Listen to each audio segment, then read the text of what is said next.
So I'm sickened and disgusted. Why? Because Israel Adesanya just got knocked out about 20 minutes ago. UFC Fight Night Adesanya versus Imavov just happened. This is my full breakdown of the main event. I was not able to see the full card, but I'll break down the main event because I was able to post a prediction for the main event. So here we go. Starting with Fares Ziam versus Mike Davis. Mike Davis was the favorite. I don't know why. Mike Davis fell flat, shat the bed. Fares was a step ahead. Domination by him. Mike Davis had moments though, but Fares had most of them. So Fares wins. Good on him. I was right about that one. Saeed Nurmagomedov versus Vinicius Oliveira. Saeed had a great round one, and then Vinicius just turned it around on him. Great striking, reverse positions.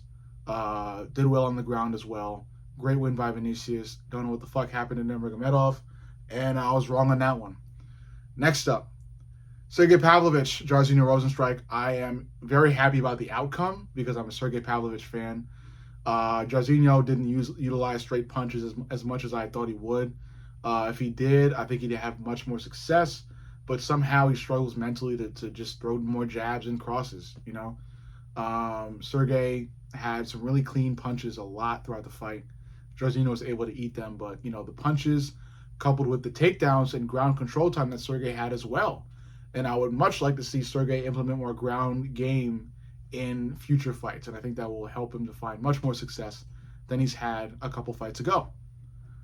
Next up, and I was wrong. I had Jairzinho winning, so I was wrong on that one too. Char Bullet versus Michael Venom Page. I'm very happy to be wrong on this one because I am a Michael Venom Page fan as well. Michael Venom Page showed levels in this fight. Char Bullet looked like Jamal Hill looked. He looked how Jamal Hill looked in his last fight against Yuri.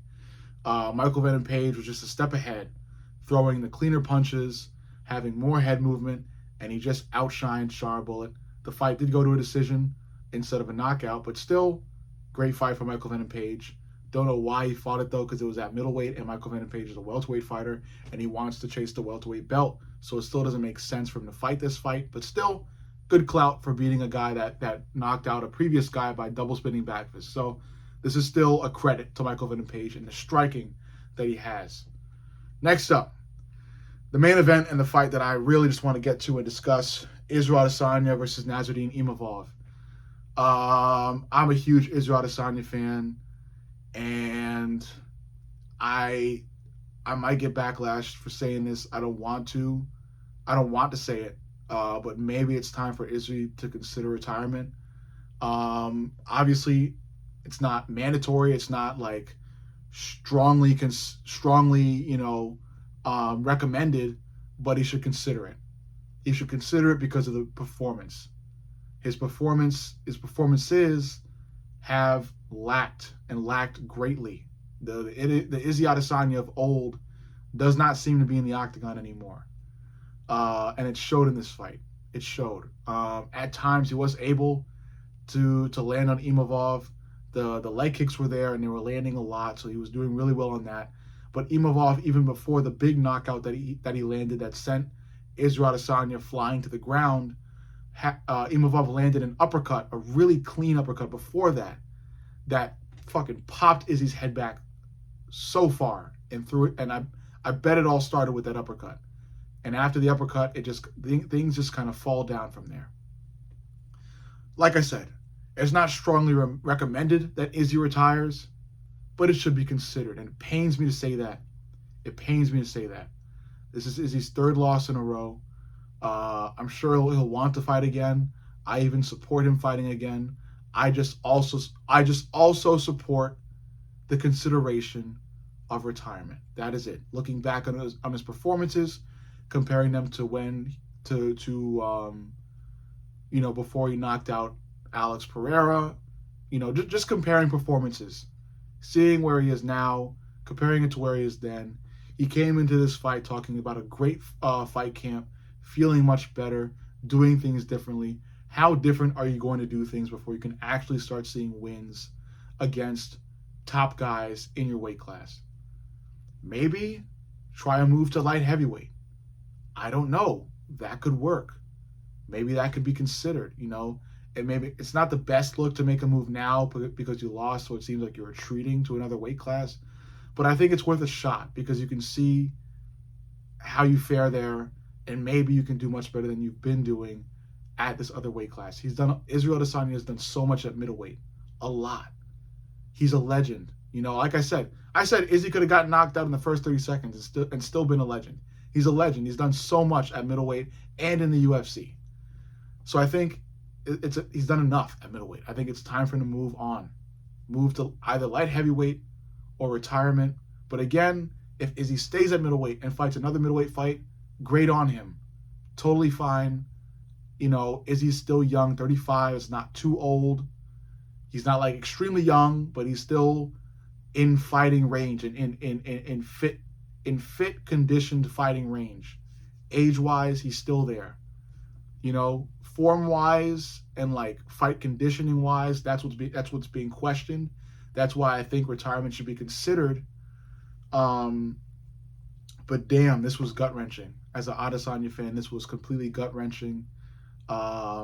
Just flashbacks to the Dricus fight.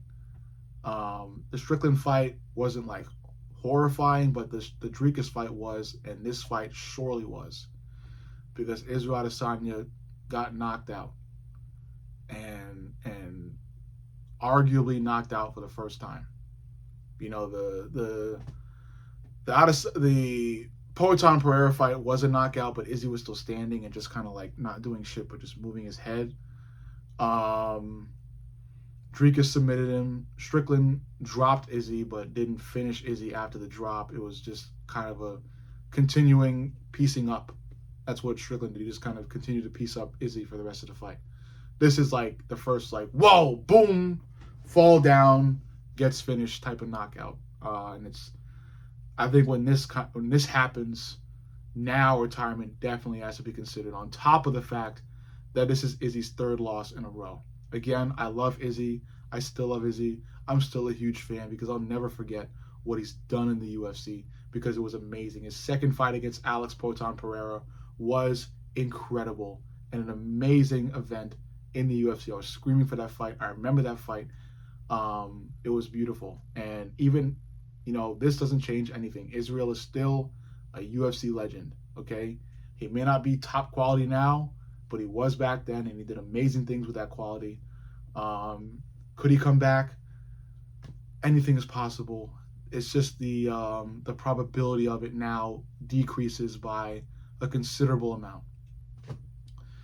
Again, I'm at a loss for words. Very sad about this. And it's not a feeling that I am estranged to, because I just witnessed one of my favorite fighters, Alexander Volkanovski, get knocked out for the second time in a row against Ilia Topuria.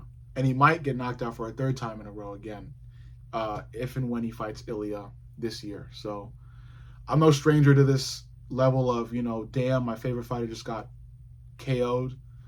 But it hasn't been a great streak so far, watching my favorite fighters get KO'd. So this is another one on my top favorite fighters list, getting dogged once again. Yeah, there's not much to say after that. I got more to analyze. I got more fight news to cover, and we'll get through it. From me to fellow Izzy fans especially, we'll get through it. But overall, you let me know what you think. Make sure you like, comment, and subscribe. But most importantly, subscribe. I love you guys, and I'll see you all in the next.